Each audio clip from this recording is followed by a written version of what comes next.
Lori Michelle, Moshiach here, to talk to you today about how God, Hashem, is watching your every move. A lot of people believe this, but most people, he just said no people, act like that's true in every single moment. What I'm going to share today is an excerpt from my book, Blindsided by Messiah, where I had a supernatural experience in Brooklyn, New York. I explain in my book how my awakening, my spiritual awakening, happened before I ever woke up on April 7th, 2009, to the voice of Hashem, the King of the universe. It actually predates that because when you have a spiritual awakening, a lot of things happen to you prior that prepare you for that momentous occasion. In fact, your whole life prepares you for that occasion, but just before a radical spiritual awakening, a lot of things start aligning and coming into place to prepare you for this. And that was true for me. Just prior to my awakening, I became smitten with running marathons for charity, inexplicably smitten. A lot of people do, but I became completely addicted, not to marathon running and not to charitable fundraising, but the combination of the two in loving memory of someone I loved. It's a concept or a mitzvah in Torah to do something in this world, an act of charity, a blessing in loving memory of someone who's passed on, Leilui Nishmat. And I hope I said that right. I say everything a little funny. That's how I say it. But I didn't know that that's what I was smitten by. And I signed up to run a marathon, a full 26.2 mile marathon for the Leukemia and Lymphoma Society team in training. And I did it in memory of my father, who died of non-Hodgkin's lymphoma. It set me on a path that I could never have imagined. It changed my entire way of thinking and life. And it came to an epiphany on a Saturday morning where I was running a half marathon in preparation for the full marathon in memory of my dad. And it was in Brooklyn, New York, where I was born, where my dad was born. And it was very emotional for me. And I showed up that morning. It was a Saturday morning, Shabbos. And at the time, I was completely secular, meaning I believed in God. I always have, but I didn't keep Shabbos. I wasn't kosher. I didn't do anything according to the Torah, the mitzvahs that Jews are supposed to keep. And so I went with the team that Saturday morning, Shabbos morning, not even knowing it was Shabbos, not realizing it was Shabbos. It wasn't on my radar. And as I went onto the boardwalk in Coney Island, I started warming up and running towards the start line. And about a mile into the run, while I was running, thinking I was going to have a personal record and run the fastest 13.1 miles I had ever run, I got injured. I had the most excruciating pain in my left hip that I ever felt in my life. And I tell the story in my book, Blindsided by Messiah, how I had to pull over and go to the side of the boardwalk, and all the runners are passing me, and I started crying.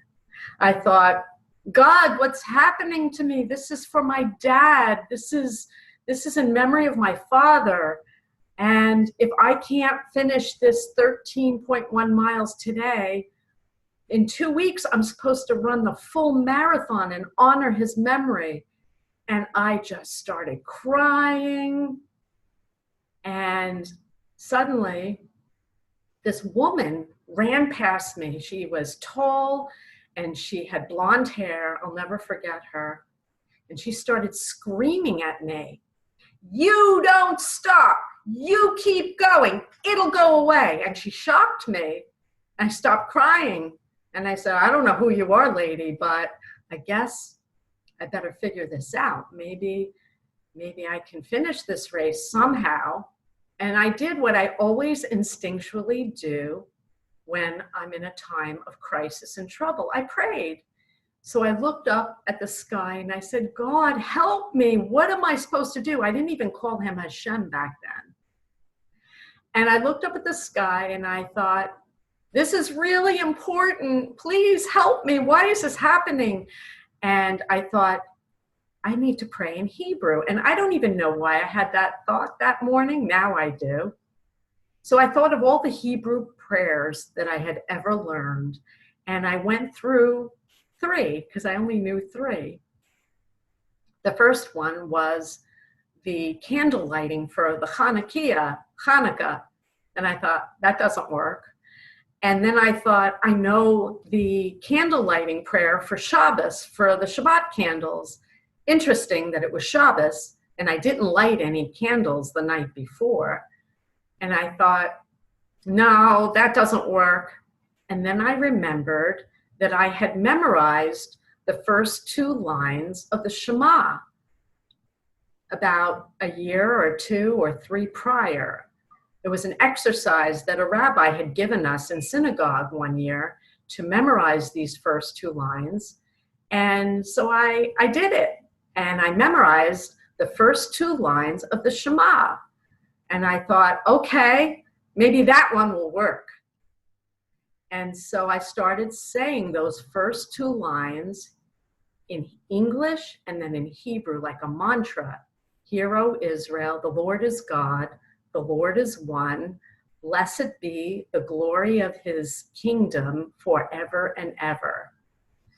And I include the story in my book, and I'm going to read an excerpt of what happened when I started saying the Shema over and over again in English and in Hebrew again and again.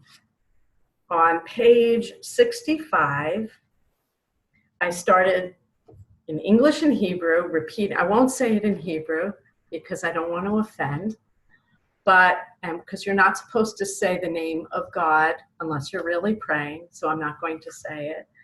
But blessed be the name of his glorious kingdom forever and ever. And I kept repeating it in English and Hebrew. And then I wrote, I started to limp down the boardwalk, barely able to put any pressure on my left foot without feeling excruciating pain in my hip. Again and again, I said the first 2 lines of the Shema prayer. I said them like a mantra repeatedly as I went down the stairs heading off the boardwalk. Suddenly, I noticed the pain began traveling. It left my left hip, headed down my leg, and landed in my left thigh. As I said the Shema repeatedly, I became able to move my hip and put a little more pressure on my left leg. Within a few minutes, I was jogging and the pain had shifted completely into my left thigh. I thought, wow, this Shema is working. And I kept on going. I could move my legs and hips now and tolerate the pain in my left leg. As I was jogging, I noticed Hasidic Jewish men wearing prayer shawls, talit, heading to synagogue. That's when it occurred to me that it was Shabbos. I incorporated these men into my mantra and imagined that there were hundreds of bearded Jewish rabbis saying the Shema with me as I ran. Repeatedly in my mind, I said in Hebrew, Shema Yisrael, as I continued down the boulevard. I was grateful to be able to move my body at this point with a ray of hope to finish this half marathon. As I looked off to the side of the road, I noticed the mile markers along the way and wondered, how in the world am I doing this? I saw mile marker 3, 4, 5 and thought, it feels like someone's carrying me. At about mile 8, there was a refreshment table with cups of water and Gatorade. I sauntered over to the table to take a break and get a refreshment. Out of the peripheral field of vision in my left eye, I saw a man who seemed very familiar. He wore a dark green windbreaker and a baseball type of hat and looked like someone who could pass as my Jewish uncle. He walked quickly with a determined stride as he made a beeline toward me behind the back of the refreshments table. He looked like a man on a mission who would not be stopped. I went to grab the cup of water directly in front of me, and at the precise moment, he was standing there. He looked directly into my eyes and pointed his index finger right at my nose. In a stern and commanding voice, he said, I want you to know I'm watching your every move. I was stunned. His voice and mannerisms sent chills up and down the back of my spine. I gently picked up my cup of water as our eyes met. The only words I could utter were, thank you. His eyes penetrated me as though he was looking directly into my soul. It was like nothing I'd ever felt before with any other person. I wondered, who is this man? Why is he watching me? This was undoubtedly a supernatural encounter with someone from another world. And that's where I'll stop. And then I'll add, that was none other than Hashem, the King of the universe, in human form. It is the truth. He can manifest anywhere, anytime, in any form, and he's everywhere. I didn't know it that morning, but I did finish that half marathon. It was a miracle, and it awakened my soul to the magic of the Shema prayer. That prayer is holier than any Jew in the whole world realizes. It is the most incredible prayer. I screamed for Hashem with the Shema, and he showed up in form. I didn't know it was him till many years later, after my spiritual awakening to his voice. He says it was him, and I know it was him. It was so penetrating and wow, right through to my soul. I knew I had an encounter. I knew I was carried through that entire race, and I finished. I cried like a baby when I crossed the finish line. And 2 weeks later, with blessings from Hashem, I finished that full marathon in memory of my father. Everybody tried to stop me. They said I would break my hip, that I would wind up in a wheelchair, and I said, no way.